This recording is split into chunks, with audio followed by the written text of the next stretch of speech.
adelantar al reloj, convertir una hora en 2 minutos, o frenar las agujas y que ese simple acto detenga el paso de las horas. ¿Quién no lo ha soñado alguna vez? Lamentablemente, nada de esto es posible. Al tiempo no se lo puede controlar. El tiempo es una dimensión que organiza nuestra vida cotidiana y ordena sucesos, desde el pasado al presente. E incluso hasta el futuro.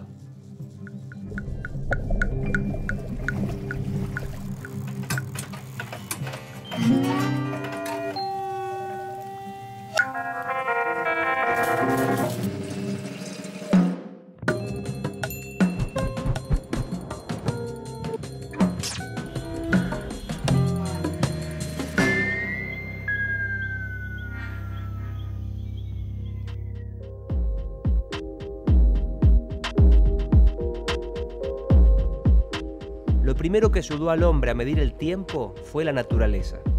A través de la posición del sol, la luna o las estrellas, las sociedades instauraban sus rutinas. Desde el horario para levantarse, comer y dormir, hasta el ritmo de las plantaciones y cosechas. 3500 años antes de Cristo, los egipcios concibieron el primer reloj artificial. Observaron que la sombra proyectada por las columnas, a medida que cambiaba la posición del sol, marcaba los distintos momentos del día. Entonces clavaron en la tierra un palo como este e inventaron el primer reloj de sol. La longitud de la sombra indicaba la hora del día, mientras más corta, más cerca del mediodía, y se alargaba hacia el atardecer. Casi 3000 años después, los egipcios perfeccionaron el sistema y ubicaron un bastón en esta posición, para que el sol marcara las horas sobre una escala recta.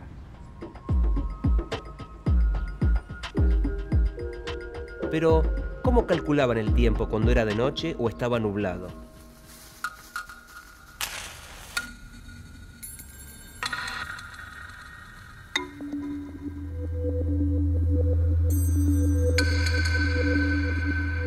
Y otra vez, elementos de la naturaleza: agua, fuego y arena. Ahí estaba la clave. La clepsidra era un reloj de agua. El líquido en su interior fluía de manera constante, como los segundos. Tenía marcas laterales para indicar justamente el paso del agua, que medía el tiempo. Fue muy usada en la antigüedad.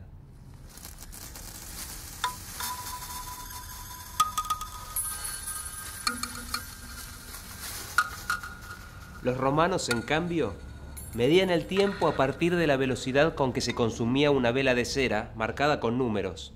Reloj de fuego era su nombre. El rito de decantar la arena es infinito. Y como escribió Jorge Luis Borges, con la arena se nos va la vida. El reloj de arena fue creado en el siglo III y es tan básico como perfecto. Los minutos que demora en decantar toda la arena es la unidad de medida de tiempo del reloj. Pero ¿cuándo aparecieron los relojes con agujas, números y todo lo que conocemos? Hay que esperar varios siglos.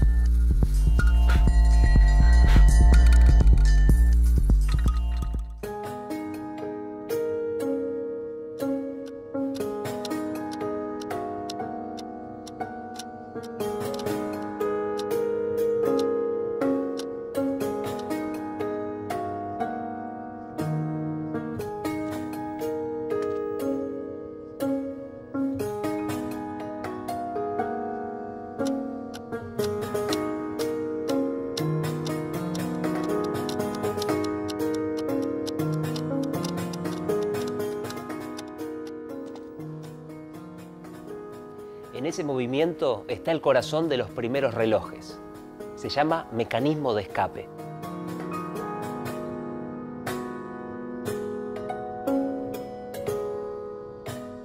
Los relojes mecánicos nacieron en el siglo XIV. Sus piezas son pesas, cuerda, ruedas y el famoso mecanismo de escape. El escape regula el descenso gradual de las pesas en intervalos regulares que impulsan con su movimiento una serie de ruedas dentadas.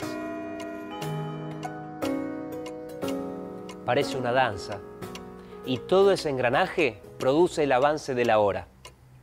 Ese tic-tac es el escape, el sonido del tiempo.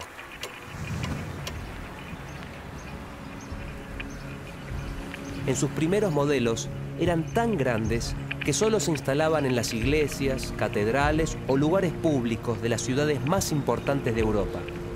Ya llegaría el momento de colgar relojes en las casas.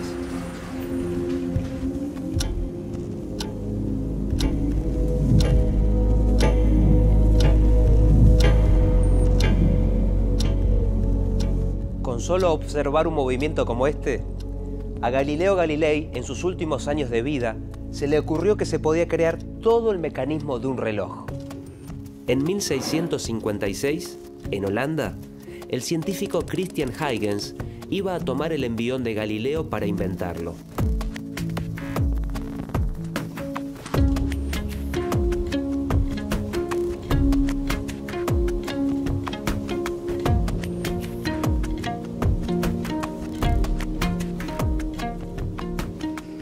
Más adelante, se cambió el péndulo por una rueda balancín.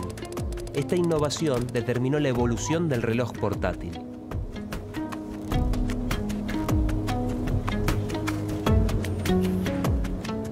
El siglo XIX trajo una novedad: los relojes eléctricos que se alimentaban con batería. En 1880, la firma Girard-Perregaux construyó, a petición del emperador Guillermo II de Alemania, la primera colección de relojes de pulsera de fabricación en serie. Los sistemas de medición del tiempo siguieron avanzando. El reloj de cuarzo nació en 1929.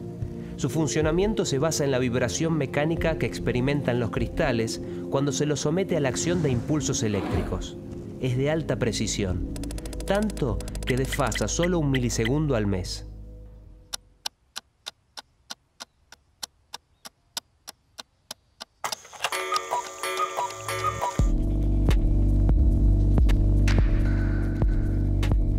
Medir el tiempo es una obsesión que comienza casi con la historia misma. Y si pudiéramos ubicar el tiempo en algún lugar, sin duda sería dentro de un reloj.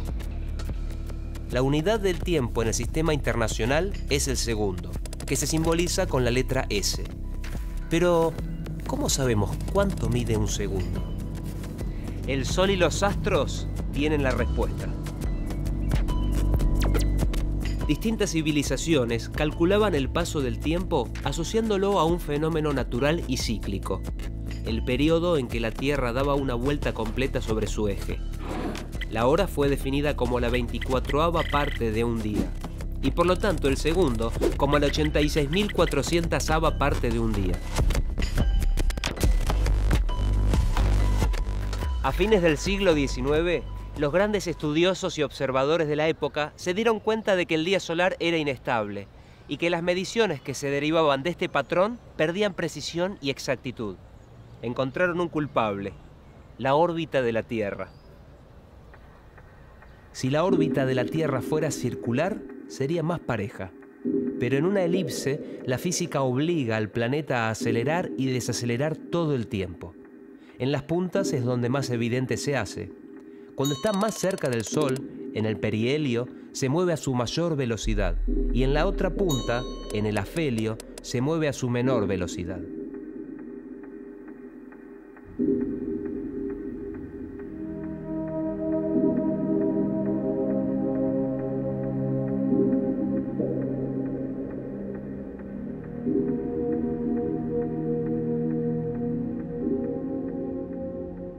Los días solares, entonces, no son iguales a lo largo del año, y eso hace que el Sol, como reloj, adelante o atrase respecto de un reloj mecánico.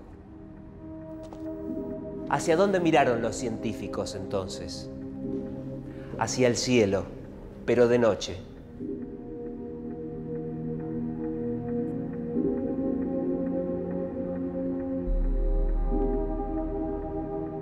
En 1940, la Unión Astronómica Internacional propuso introducir como referencia para medir los días las posiciones de planetas y estrellas independientemente de la rotación de la Tierra. Se lo conoció como tiempo de efemérides.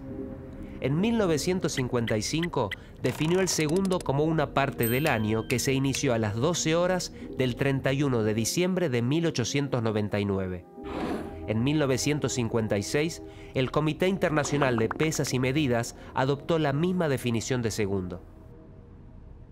El tiempo de efemérides tenía un defecto. Se hacía imposible reproducir su definición, porque nadie podía volver al 1900 para medir el día. Por lo tanto, no tenía el grado de precisión que la ciencia requería. El segundo, así definido, iba a soportar poca vida, apenas algunos años.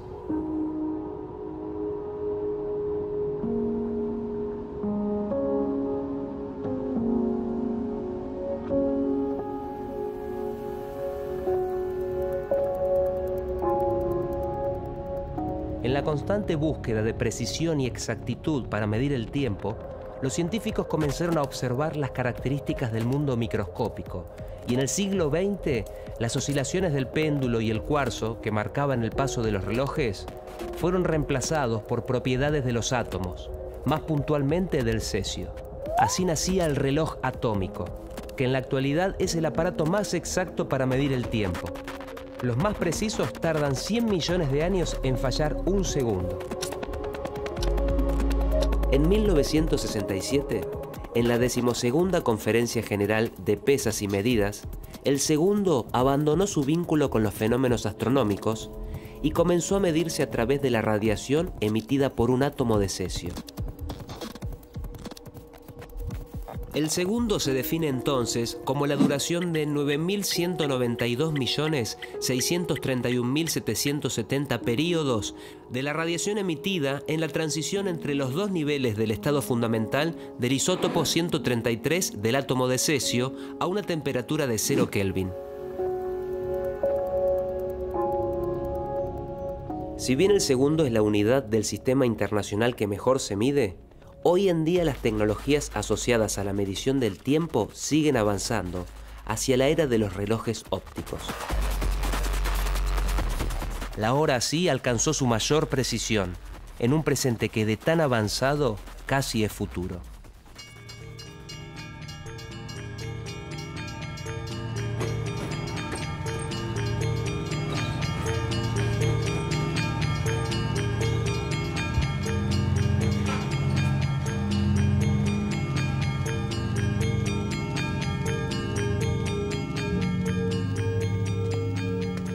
El tiempo tiene su frecuencia. Pongámosla a jugar. La frecuencia es una magnitud derivada de la magnitud tiempo y mide el número de repeticiones por unidad de tiempo de un fenómeno periódico.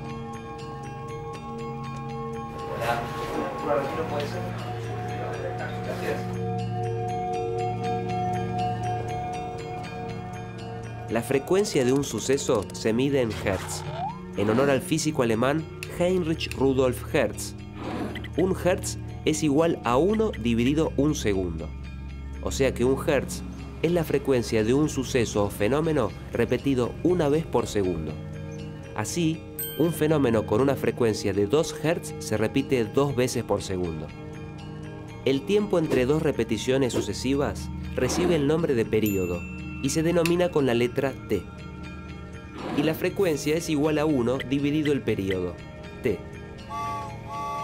Si cada 5 minutos exactos pasara un tren, el período, ese que se llama T, sería 5 minutos. Y la frecuencia sería entonces un tren cada 5 minutos. En este caso no estamos expresando la frecuencia en Hertz, porque el período está expresado en minutos.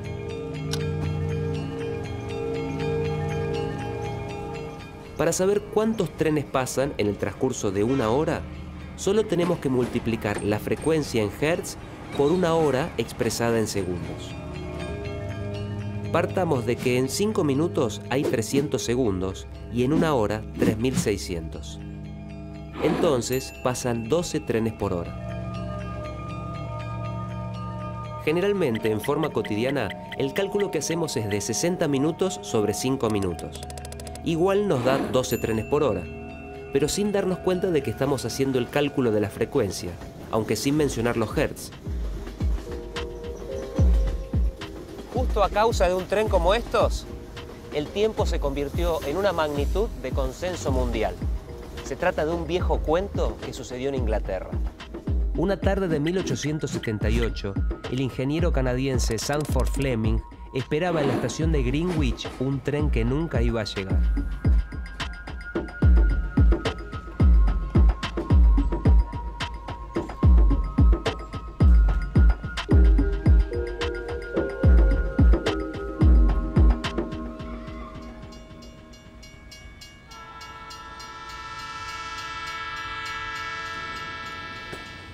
La hora del boleto estaba equivocada. Ese dato le hizo advertir a Fleming que debía instaurarse un horario universal. Claro, para no perder el tren.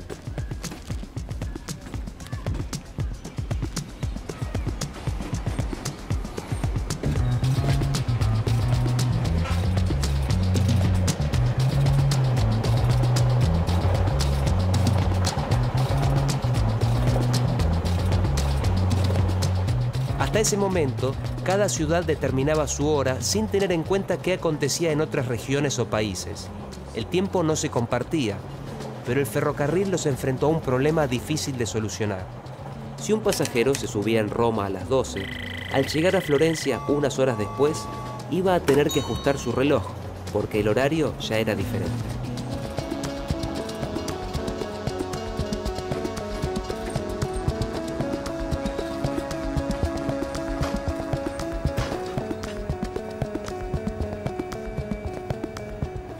Finalmente, en 1883, la idea de Fleming prosperó cuando se impuso la hora oficial.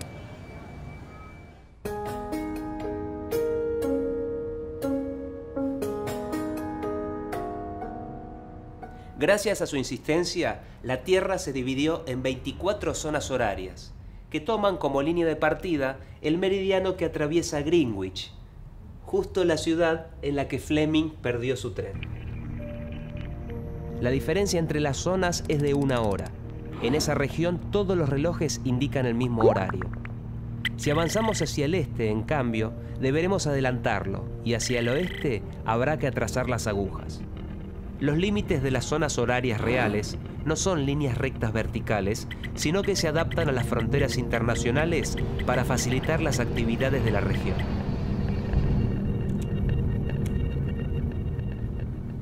En China, por ejemplo, por su extensión corresponderían usar 5 usos horarios para ella sola. Pero, para facilitar las cosas, por ley, utiliza solo la hora de su capital, Pekín. Y mientras que a las 5 p.m. en algún lugar de China es plena tarde, en otra ciudad ya se hizo de noche.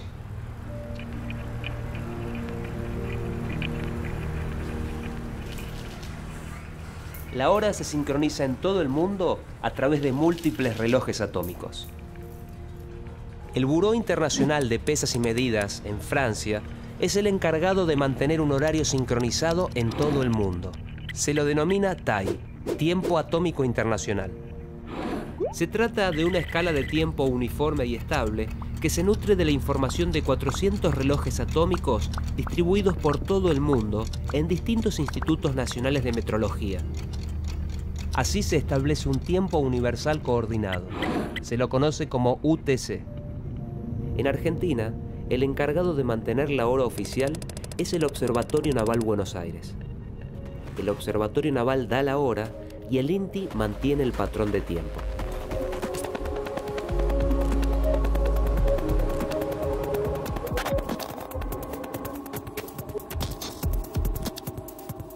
Tenemos que tener una unidad de tiempo. La unidad de tiempo internacional es el UTC.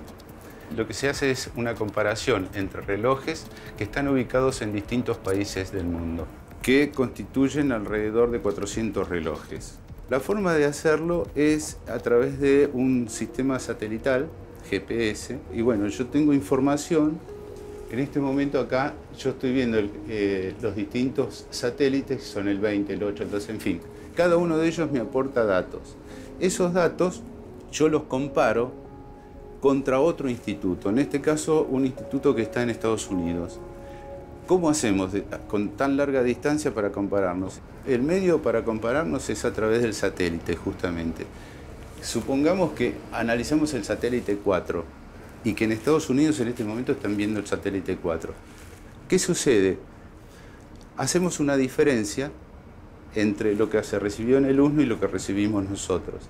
Esa diferencia se registra internamente y se envía vía FTP por internet a un instituto que está ubicado en Francia, en París, es el BIPM, el Bureau Internacional de Pesas y Medidas. Ese trabajo que hago yo con mi reloj lo hacen en cada uno de los institutos que te mencioné. Entonces, ¿qué? Se recibe esa información y se compara, se hace un promedio ponderado y se determina la escala de tiempo universal UTC. De esta manera, los relojes atómicos contribuyen a una unidad de tiempo que está independizada del movimiento de la Tierra. Se lo utiliza como patrón primario para calibrar todo el resto de los relojes.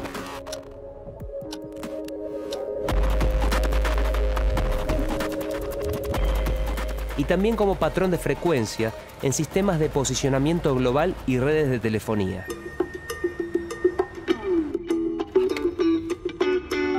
Una de las maneras de transmitir la hora 7 horas, es a través del 113, 20 segundos. del teléfono, o a través del bip de las radios que se escucha en todas las emisoras. La misma hora sincronizada que en Estambul.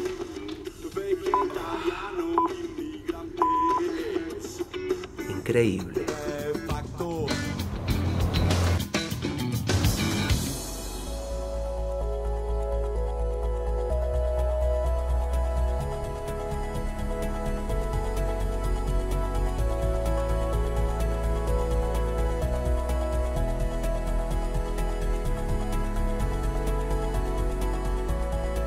El 113, la radio, los relojes, el tiempo organiza nuestra vida, nos ayuda y también nos somete.